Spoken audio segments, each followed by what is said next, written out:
Astang bato sa Mindanao, self-proclaim niya na kilabot. Ganto bato sa Mindanao, kapag takot, di pumapasok. Hater ni BBM tong DDS, I know you're feeling blue dahil si BBM binoto mo nung 2022. Ew.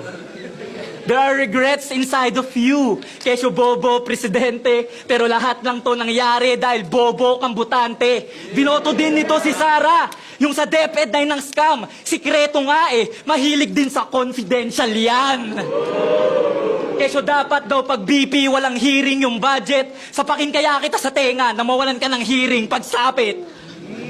Suportado mo yung korupsyon ng pamilya sa Davao. Ayaw mo na ino-audit kanilang maling galaw. Sa COA, tsaka AMLAC, paniangal kang tungaw. Kung ayaw mo sa check and balance, may mali kang pananaw.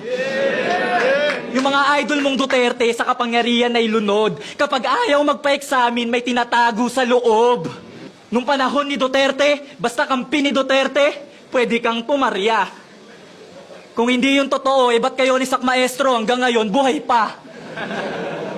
Sak Maestro at Sikreto, mga adik na nagbago, kaya sila muling nandito. Ang tanong ko lamang, iho, kung yung pagbabago epektibo, ba't pinagdamot yun ni Rodrigo sa mga pinatay niyang Pilipino?